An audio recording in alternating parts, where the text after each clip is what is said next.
눈을 위한 것이 있고요. 눈을 위한 것이 있습니다. 그리고 마음을 위한 것과 생명을 위한 것. 이것을 이렇게 구분되어 있습니다. 왜 우리는 순수한 말을 해야 할까? 여러분, 말이 굉장히 중요합니다. 왜 순수한 말? 말은 어떻습니까? 말하는 사람의 됨됨이를 분별할 수 있는 매우 좋은 기준이 바로 말입니다. 그래서 그것은 그 세대에 많은 영향을 끼칠 수 있는 인간의 한 기능 중에 말이라는 겁니다. 그래서 말이라는 것은 오류를 말 수도 있고요. 오염의 통로가 되기도 합니다. 또 신성 모독 방법도 될 수도 있습니다. 그래서 순수한 마음은 순수한 말을 하게 되고, 또 순수한 말은 그 사람의 근본이기도 한 것입니다. 그리고 말은 정직한 목적을 위해서 사용해야 되겠죠. 편견에 의한 잘못된 생각을 갖지 말아야 함을 우리는 성경에서 말하는데요. 그래서 우리는 지혜롭게 분별하고 말을 해야 할 것입니다. 그 대신 영혼의 눈이 항상 포착할 수 있는 원대한 목적을 두고요, 정직한 말을 우리는 해야 할 것입니다. 정직이라는 것은 교활한 술수, 우유부단함, 애매모호함, 이런 것, 이중적인 것들과 대치되는 그런 말입니다. 그래서 정직하다는 것은 교활한 술수가 없다, 우유부단하지 않다, 애매모호하지 않다라는 겁니다. 확실한 말을 하라는 말입니다. 또한 습관적인 신중함이 있어야 한다는 말이에요. 그래서 인간은 생각할 수 있는 존재로 창조되어졌습니다. 따라서 인간의 신중한 존재라는 겁니다. 그러므로 인간은 신중한 경로를 걸어가야 되는데 강요에 의한 신중함이 아니어야 된다는 거죠. 누구의 강요는 내가 그렇게 신중함을 가지고 있는 것이 아니고, 편견에 의한 신중함도 아니라 기계적인 신중함도 아니어야 된다 이 말입니다. 그러자 확고하게 정직하게 말해야 하는 이유는 뭘까? 의무는 똑바른 길을 말하고 있습니다. 의무라는 것은 똑바른 길이다. 그래서 제 길은 영적인 면이나 그 형태에 있어서도 에덴 동산에서와 하와이 유혹한 뱀과 같은 것입니다. 그러나 하나님 앞에서의 그 정직함은 하나님께 직선으로 도달할 수 있는 그런 길이 바로 정직한 자의 길인 것입니다. 그러나 이렇게 돌아가는 길은 빠르지 않지만 직선으로 가면 굉장히 빠릅니다. 그리고 위험할 수도 있습니다. 조심하지 않으면 어떻습니까? 우리가 살아가는 길에서 여러 가지 길을 만나게 되기 때문이죠. 여러 가지 이렇게 만나는 길에서 내가 편견을 가지고, 그리고 우유부단한 그런 성격을 가지고 우리가 그 길을 걸어갈 수가 없죠. 그렇게 되면 오늘 우리는 미련한 자가 된다는 말이에요. 그래서 우리는 위인들의 말 가운데 우리의 신체의 한 부분을 통하여 우리의 본성 전체에 대한 그런 의무를 하라라고 권하는 것을 우리가 발견할 수가 있는데, 우리의 본성의 모든 부분은요, 주의 깊게 관찰하지 않으면 안 됩니다. 그 이유는 우리의 본성으로 하여금 죄의 근원이 되지 않게 하기 위해서입니다. 우리의 각 지체들은 이미 우리 자신을 더럽힐 수 있는 만반의 준비를 다 가지고 있습니다. 그래서 이 때문에 각 지체들은 주의 깊게 경계되어져야 된다는 겁니다. 눈을 갖고 있다면 그것을 사용하는 것이 당연한 것입니다. 그리고 그것을 정직하게 사용하라는 겁니다. 눈을 가지고. 그러나 어떤 사람에게는 그것이 마치 잠들어 있는 것과도 같습니다. 그들은 깨어있는 것 같지만 사물을 정확하게 보지 못합니다. 마치 먼 곳에 별을 본 듯이 나하고 상관없는 듯이 보는 것입니다. 사람은 길을 갖고 있어야 되죠. 어떤 길을, 분명한 길을 가지고 있어야 됩니다. 그러나 그 길은 바른 길이어야 된다는 거죠. 그래서 사람은 그러한 길에서만 인내할 수가 있습니다. 바른 길이라면 인내할 수가 있겠죠. 인간에게 있어서 가장 좋은 길은 뭡니까? 하나님이 예비하신 길입니다. 우리가 그 길은 바로 예수님을 말하고 있죠. 그래서 예수님을 표대로 삼아요. 내가 곧 길이요 진리요 생명이, 예수님만이 안전한 길이라는 것입니다. 사람들이 그러한 길을 걷고 있다면 어떠한 조건을 주어져도 예수님의 표대를 삼고 가는 그 길에는 두렵지 않습니다. 사람들이 그러한 길을 걷고 있다면 전혀 당황하지 않습니다. 그러므로 예수님이 우리의 길이 되게 하나님을 믿으니 또 예수님을 우리는 믿어야 할 것입니다. 그러한 다음에 우리는 예수님의 말씀에 어떻게 해요? 순종해야 합니다. 만약 예수님이 우리의 길이 된다면, 나의 길이 된다면 우리는 먼저 예수님을 소유하게 될 것입니다. 그리고 예수님에 대해서 많은 것을 알기를 원할 것입니다. 길을 걸어가는데 알지 못하면 어떻게 될까요? 그 길은 바른 길인지 바르지 않는 길인지 모릅니다. 그러므로 우리가 예수님을 길이라고 그랬으면 예수님을 더 알기를 원해야 된단 말이에요.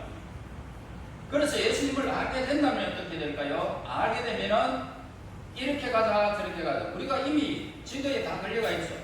그 길이 바른 길이라는 거예요. 후보도 바른 길이고 또 돌아가도 바른 길입니다. 길을 아는 사람은 그렇습니다. 그러므로 우리가 예수님이 하시는 모든 일은 복종하게 되어 있다. 그리고 예수님과 같이 많은 사람들을 옳은 대로 이끄는 길이 되려고 할 것입니다. 그리고 여러분의 길처럼 여러분의 눈도 예수님께 고정시켜야 합니다. 우리들이 예수님을 따르기를 원한다면 우리의 눈도 예수님을 주시하며 따라가기를 바랍니다. 예수님을 따라가기 위해서 이제 모든 힘을 그것에 모으게 될 것이죠. 오직 우리의 영적인 능력이 향상되기 위하여 예수님을 바라봐야 합니다. 어떤 사람들은 옛날에 회상하며 살고 있습니다. 또 어떤 사람들은 지나간 그 자기 반성 속에서 살아가는 사람도 있습니다. 그 밖에 어떤 사람들은 이상하리만큼 주변만을 살피고 살고 있는 사람들도 있습니다. 만약 우리가 동시에 두 길을 바라본다면 우리는 결국 예수님을 놓치고 말 것입니다. 이 길 갈까 저 길 갈까 그렇게 망설이지 말아야 됩니다. 만약 우리가 동시에 두 길을 바라본다면 여러분들의 길은 두 마리를 쫓는 토끼와 같은 것입니다. 그러므로 우리는 결국 예수님을 놓치면 우리의 갈 길은 뻔한 것이죠. 우리들의 언제는 눈으로 똑바로 예수님을 향해야 함을 우리에게 가르쳐주는 말씀입니다. 눈에 보인다고 세상의 아름다운 것들을 바라보지 말라는 것입니다. 인간의 안내자, 여러분, 인간의 안내자는 우리를 속여버립니다. 인간의 눈으로 인간의 길을 걸어가는 자들을 그들을 바라보면 그 사람들에게 속는 것입니다. 절대적인 예수님을 바라볼지언정 부수적인 것에 우리는 현혹되지 말아라는 것입니다. 예수님을 바라볼 때는 모든 것을 잊어야 됩니다. 세상의 모든 것들을 잊고 예수님을 바라보아라는 것입니다. 하나님의 백성은 그 마음을 자신들의 영원한 목표에 우리는 집중하지 아니하며 어느 순간에 우리의 육은 흩어져 버리고 하나님 것이 중요하게 안 보이고 이 세상 것이 더 크게 보이게 되는 것이죠. 이러한 관점에서 우리가 걸어가야 할 길을 생각하지 않는다면 그 길을 안다고 해도 별로 우리는 의미를 갖지 않고 걸어가게 될 것입니다. 여러분, 영광의 길을 아는 많은 영적인 순례자들이 있습니다. 그러나 그들이 모두가 거리로 눈을 향하고 있는 것은 결코 아닙니다. 이것은 바로 천국을 향하고 가고 있는 모든 저와 여러분들에게도 중요한 경고의 말씀이 되고 있습니다. 우리들의 소망은 오직 믿음에 의해서만 세워져야 됨을 우리에게 가르쳐줍니다.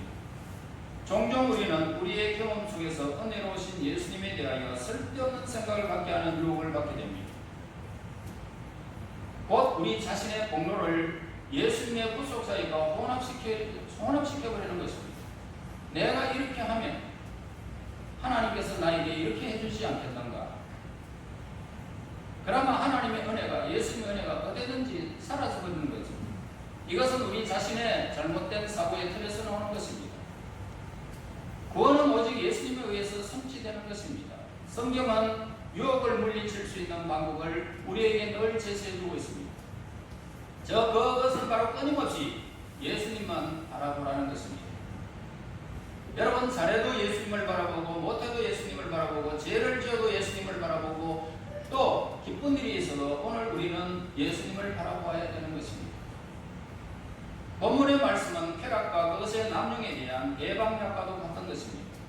이것은 계시된 하나님의 의지와 정직과 관계가 없는 행동 등 이렇게 그리스도인들의 그 도덕적인 의무에 대하여 복종하라고, 그런 권고의 말씀처럼 인생의 거룩한 길을 굳건히 갈 수 있도록 하나님으로부터 능력을 구하라는 것입니다. 지혜로운 사람은 어떤 사람입니까?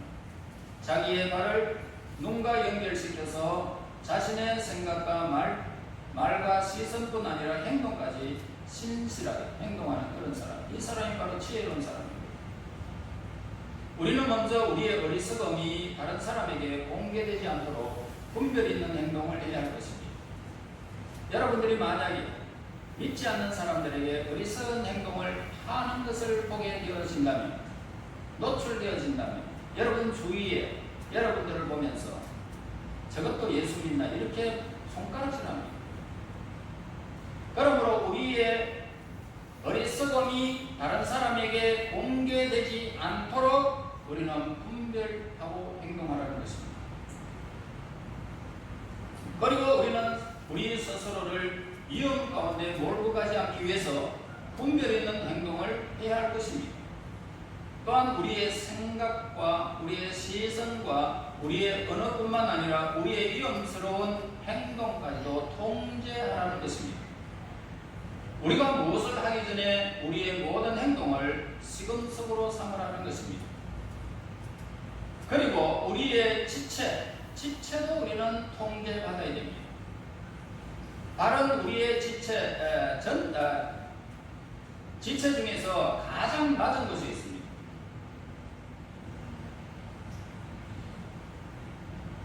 그렇지만 우리의 의지와 상관없이 자유롭게 움직일 수는 없는 것입니다. 가장 낮은 것이 있어도 우리의 그 의지와 상관없이 그렇게 유지될 수 있는 것이 아닙니다. 가장 보잘것없는 지체일지라도 우리들은 우리에게 꼭 필요한 것들이라는 사실입니다. 그래서 지체들이 통제받지 않는다면 결국 온 몸에 큰 상처를 입고 말게 될 것입니다. 그리고 우리가 행하려는 것을 확실히 행동할 수 있도록 노력해야 될 것입니다. 확신 가운데 우리의 지혜를 보여주고 하나님 말씀에 따라서 올바르게 행동하라는 것입니다. 그래서 우리 자신의 마음을 들여다보고요, 우리 마음의 상태를 진지하게 검토해 보는 것은 참으로 지혜로운 사람입니다.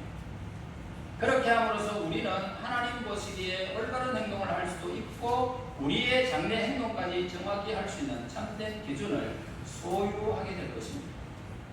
그래서 26절에 네 발이 행할 길을 평탄하게 하며 네 모든 길을 걷느니 하라. 이것은 우리의 과거 행동과 행동의 일반적 경향들을 검토해 보라는 것입니다.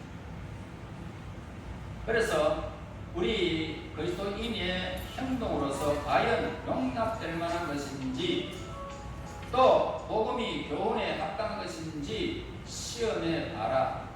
지금까지 네가 걸어왔던 것들을 복음에 비추어서 너의 삶을 한번 비추어 봐라는 것입니다.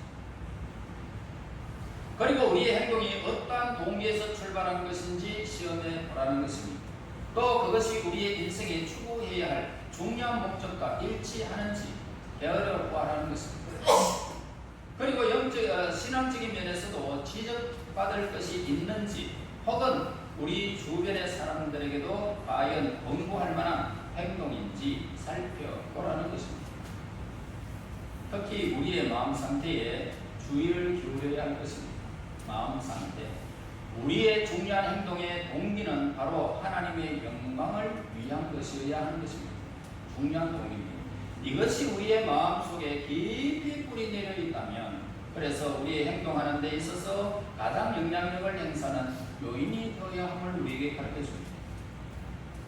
먹든지 마시든지 무엇을 하든지 다 하나님의 영광을 위하여. 이 뿌리가 우리에게 깊숙이 박혀야 됩니다. 우리가 감정에 지배되지 않는지, 또한 우리의 행동에 가장 크게 영향을 미치는 것이 무엇인지 깊이 우리는 생각해 보아야 합니다. 모든 사람에게는 그 마음을 채우고 있는 독특한 것들이 한 사람의 그 모든 사람들에게 있습니다. 이것은 바로 자신에 대하여 강력한 영향력을 끼칩니다. 여러분들의 성질 중에 어떤 마음의 성질이 있는지 그걸 여러분 살펴봐야 됩니다. 그래서 이것은 우리 삶에 있어서 얼마나 큰 영향력을 주는지 모릅니다. 결과적으로는 유혹이라는 야수 앞에 자신을 노출시키는 그런 잘못된 마음의 상태를 가지고 있을 수도 있습니다. 사람들은 자신들의 신앙 형태가 어떠하든지 간에 일반적으로 자기들에게 어느 정도 도덕적인 선이 있다고 자부하는 사람들이 많습니다. 어느 선. 그래서 사실 선의 감정이 인간의 마음속 깊이 뿌리를 내리고 있는 것이다 있기는 분명히 있습니다. 선의 어떤 기준은 여러분뿐만 아니라 모든 사람들에게 어떤 기준은 다 있습니다. 그러나 인간에게 본성의 고등한 영향력과 저등한 영향력 간에 끊임없는 투쟁이 계속되고 있죠. 어떤 사람이 미워지면 그 사람이 세상에서 사라질 것을까지 그렇게 막 영향력을 끼치게 되어 있습니다. 어떤 사람이 좋아지면 나와 어떤 깊은 어떤 관계를 이렇게 맺으면서 살아가는 그런 영향력까지 우리는 아주 막 고등한 영향력, 저등한 영향력 굉장히 이렇게 차이를 보이면서 우리의 삶을 그 생각과 함께 이렇게 본성 속에서 뿌리를 막 내릴 때가 얼마나 많은지 모릅니다. 그래서 계속 투쟁하고 계속 오늘 우리는 내 마음과 함께 싸우는 그런 과정에 있다는 겁니다. 이 같은 투쟁은 행동을 하는 데 있어서 많은 모순과 불일치를 낳는 모습을 보게 되겠죠. 이 때문에 사람들의 도덕적인 행위가 양극단으로 나타나는 경우들이 많습니다. 양극단 중에 하나는 도덕적으로 너무나 엄격하고 다른 하나는 반대하다는 것입니다. 그래서 우리가 살아가는 사회에 이러한 양극단이 항상 있어 왔는 것은 사실입니다. 우리는 도덕을 말함에 있어서 지나치게 엄격성을 강조해서는 안 되고 반대로 지나치게 관대함을 주장해서도 안 되는 것입니다. 엄격한 도덕성을 부르짖는 사람은 상대방에게 심한 책망을 가하게 되어지고 또 그런 사람은 속이 좁은 사람이다. 그렇게 우리가 결론을 내릴 수도 있습니다. 그런데 다른 사람의 행동 방식에 대하여 지나치게 무관심하고 관대해서도 안 된다는 거예요. 이러고 때 도덕적인 지도를 하는 데 있어서 그 어떠한 것도 이 양극단에서 떠나는 것보다 더 중요한 것은 결코 없습니다.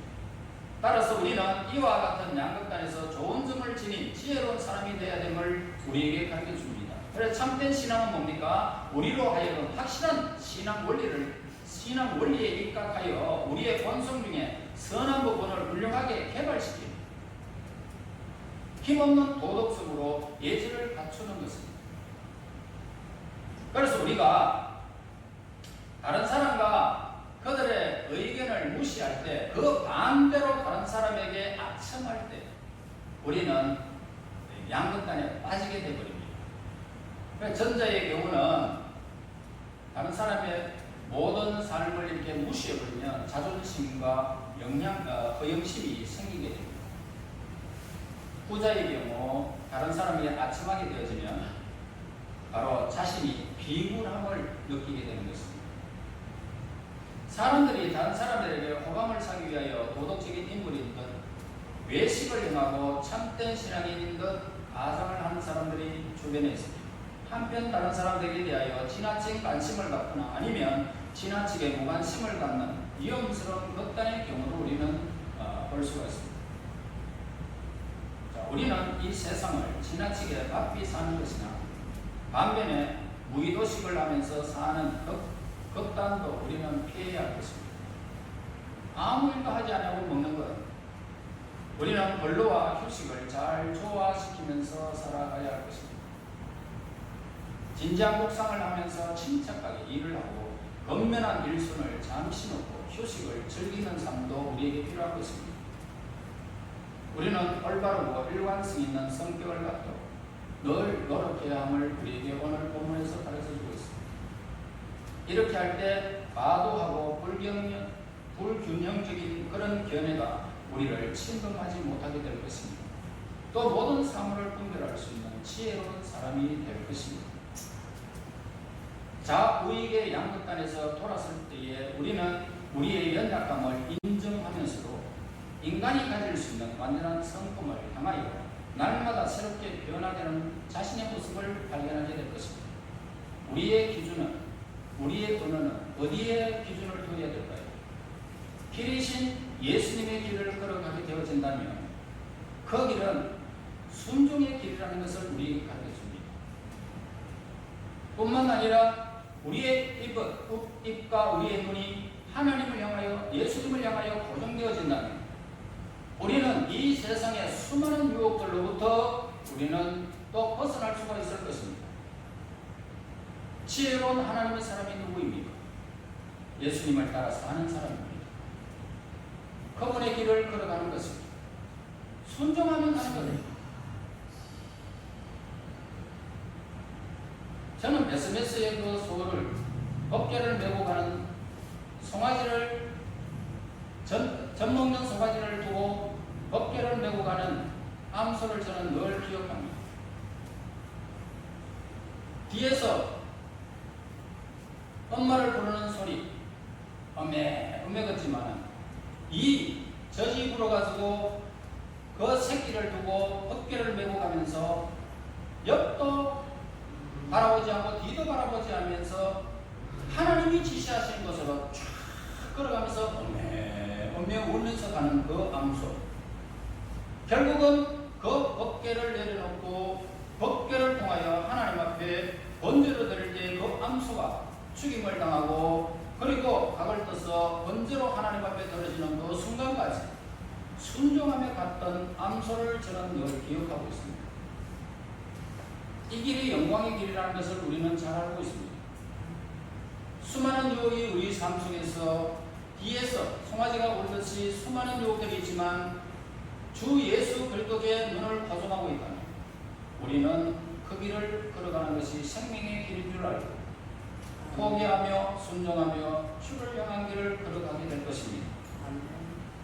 늘 예수님처럼 눈을 그리고 우리의 길을 그분 앞에 고정시켜 자라나거나 치우치지 않고 우리가 그 영광의 예수님처럼 그 나라의 영광의 나라의 만왕의 왕 만주의 주 그분이 그 영광을 모든 권세를 하나님이 예수님께 주어졌듯이 그 길을 걸어가는 모든 자에게 이러한 복이 우리에게 주어질 것입니다.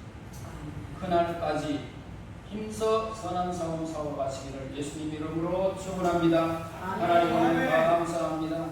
주님, 저희들이 무엇인데 이처럼 사랑하셔서 하나님께서 허락하신 지혜로운 길을 걷고자 하는 하나님의 사람들이 있습니다. 여기에 예수님께 길을 고정시켜 우리의 삶의 모든 성품이 예수님을 닮아갈 수 있도록 인도하여 주시기를 원합니다. 하나님이여 그 영광을 누렸듯이 저희 또한 그렇게 그 영광을 누리기를 원하옵나니 우리 하나님의 백성들에게 은혜를 더하여 주시옵소서. 예수님 이름으로 기도하옵나이다. 아멘.